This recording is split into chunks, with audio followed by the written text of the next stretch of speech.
அனைவருக்கும் வணக்கம். கருட புராணத்தின் தொடர்ச்சியை பார்ப்போம்.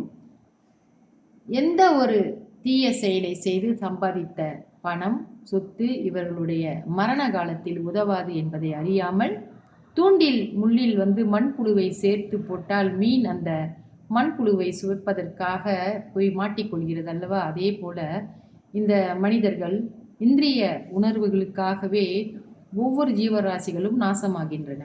நிறைய உவமைகள் இந்த கருட புராணத்தில் சொல்லப்பட்டிருக்கிறது. அதில் இது ஒன்று எனக்கு ரொம்ப பிடிச்சிருந்துச்சி, அதனால் இதை எடுத்து சொல்கிறேன்.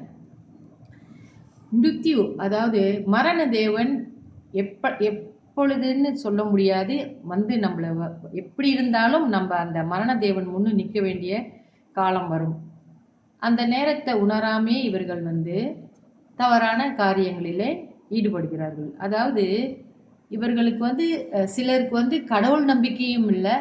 இந்த மாதிரி கடவுள் நம்பிக்கை இல்லாதவர்கள் இந்த மாதிரி புராண கதைகளை இவர்கள் கதைகள் என்று சொல்ல முடியாது. புராணங்களையும் இவர்கள் நம்புவதில்லை. இவர்கள் நம்பினாலும் நம்பாவிட்டாலும் இவர்களுடைய அந்த தீய செயலுக்கான பலனை அடைந்துதான் தீர வேண்டும் என்பதுதான் உண்மை. கருட புராணத்தில் கொடுக்கப்பட்டிருக்கின்ற ஒவ்வொரு விஷயங்களும் நம்ம உணர்ந்து அதை படித்து பார்த்தோம் அப்படின்னு சொன்னாக்கா சில உண்மைகள் நம்ம வாழ்க்கையில் நடக்கிறத பற்றி நம்ம தெரிஞ்சிக்க முடியும். அதில் அவ்வளோ விஷயங்கள் இருக்குது. எந்த ஒரு தவறான காரியங்கள் செய்தாலும் அதற்கான தண்டனை நமக்கு உண்டுன்னு பொதுவாக எல்லாருக்கும் தெரியும். பள்ளிக்கூடங்களில் கூட மாரல் வேல்யூஸ் சொல்லி கொடுக்குறாங்க. அதாவது நன்னெறி கல்வி என்பது இருக்குது. அதில் என்னென்ன மனிதர்கள் செய்யக்கூடாது, என்னென்ன மனிதர்கள் செய்யலாம் என்பதெல்லாம் குறிப்பிட்டிருக்கு. அப்போ சின்ன வயசுலேருந்தே கல்வி கூடங்களில் கூட சொல்லி கொடுக்குறாங்க.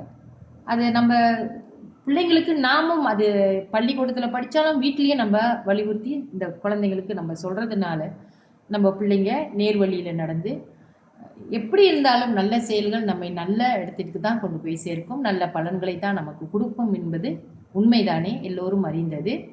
அதனால் இது போய் கருட புராணத்தில் கூறப்பட்டதெல்லாம் ஒரு பொய்யாக சித்தரிக்கப்பட்ட கதைகள் அப்படின்லாம் சொல்லலாம். ஆனாலும் அதில் மறைந்திருக்கிற உண்மைகளை நீங்கள் பார்த்தீங்கன்னா நீங்கள் அதை படிக்கும்போது உங்களுக்கு புரியும்.